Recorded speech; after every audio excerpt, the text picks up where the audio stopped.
आपने जरूर गौर फरमाया होगा कि भारत में सबसे ज्यादा खाए जाने वाले पार्ले जी बिस्किट की नन्ही गुड़िया और इसी तरह पूरे देश में कपड़े धोने के लिए यूज किया गया निरमा वॉशिंग पाउडर के पैकेट पर सफेद फ्रॉक पहनी एक बड़ी लड़की नजर आती है, जिसे हर एक भारतवासी 1-2 साल से नहीं बल्कि 4-5 दशकों से देखता आया है। लेकिन दोस्तों, क्या आपने कभी इस बात को जानने की कोशिश की कि आखिर कौन है ये दोनों प्यारी लड़कियां? क्यों इन्हें पार्ले जी और निरमा पाउडर का ब्रांड बनाया गया और पिछले काफी लंबे समय से दिखाई देने वाली ये दो लड़कियां आज किस हालत में हैं? आज ये कैसी दिखती हैं? आपको इसी सवाल का जवाब हम देने वाले हैं इस वीडियो के जरिए, तो बने रहिए इस वीडियो के अंत तक। पर उससे पहले वीडियो को एक लाइक करना ना भूलें। सबसे पहले बात करते हैं पार्ले जी पर छपी हुई क्यूट लड़की के बारे में, पर उससे पहले जानते हैं पार्ले जी बिस्किट का इतिहास, जो कि 82 साल पुराना है।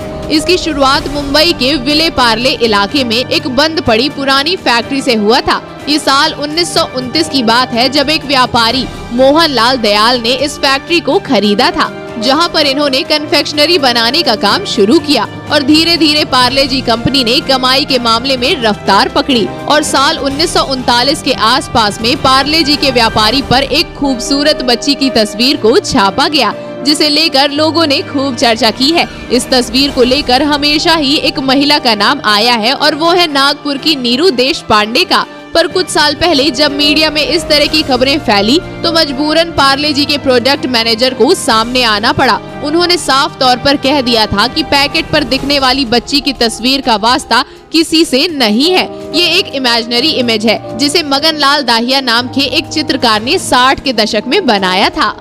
अब जहां तक रही नीरू देशपांडे की बात, तो उन्हें इन सुर्खियों के चलते काफी प्रसिद्धि मिली। वर्तमान में नीरू देशपांडे लगभग 65 साल की हैं और इस वक्त नागपुर में रह रही हैं। ऐसा कहा जाता है कि जब नीरू की उम्र 3-4 साल थी तब इनके पिता ने इनकी एक ऐसी ही फोटो खींची थी। हालांकि इनके पिता प्रोफेशनल फोटोग्राफर नहीं थे, लेकिन उनकी खींची ये तस्वीर काफी अच्छी आई थी। इस बीच एक दिन किसी ऐसे शख्स की नजर इस तस्वीर पर पड़ी जिनका संबंध पार्ले जी वालों से था। फिर क्या ये तस्वीर बिस्किट के पैकेट पर छप गई। अब बात करते हैं टीवी पर एक समय पर सबसे ज्यादा चलने वाले निरमा वॉशिंग पाउडर के बारे में। बता दें कि साल 1969 में गुजरात के करसन भाई ने निरमा वॉशिंग पाउडर की शुरुआत की थी। बताया जाता है कि करसन भाई ने निरमा नाम के वॉशिंग पाउडर का कारोबार तब शुरू किया था जब इस धंधे में उतरने के बारे में कोई सोच भी नहीं रहा था। इन्होंने एक जमाने में घर घर जाकर अपना वॉशिंग पाउडर बेचा था। हालांकि इन्होंने आखिरकार क्यों निरमा वॉशिंग पाउडर पर इस लड़की को छापा है, ये कहानी दिलचस्प होने के साथ साथ दुख भरी भी है। दरअसल करसन भाई की एक छोटी बेटी थी जिससे ये बेहद प्यार करते थे। वैसे तो इनकी लड़की का नाम निरुपमा था, लेकिन प्यार से ये अपनी बिटिया को निरमा कहकर बुलाते थे।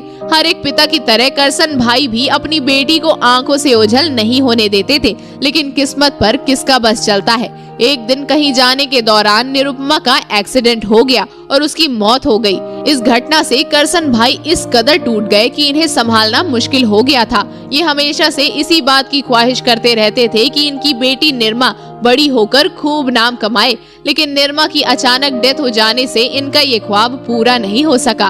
पर ये इस बात को ठान चुके थे कि निरमा को वो अमर कर देंगे। फिर इन्होंने निरमा वॉशिंग पाउडर की शुरुआत की और पैकेट पर अपनी बेटी निरमा की तस्वीर लगानी शुरू कर दी। और आज भले ही इनकी बेटी निरमा इस दुनिया में ना हो, मगर इनकी बेटी की तस्वीर पूरी दुनिया भर में निरमा वॉशिंग पाउडर ब्रांड से पहचानी जाती है। तो दोस्तों, क्या आपको पार्ले जी पर छपी और निरमा पाउडर पर छपी इन दोनों बच्चियों के बारे में पहले से जानकारी थी? आप अपना जवाब हमें कमेंट बॉक्स में कमेंट करके जरूर बताएं। और इसी तरह की तमाम वीडियोस को देखने के लिए आप हमारे चैनल को सब्सक्राइब करना ना भूलें।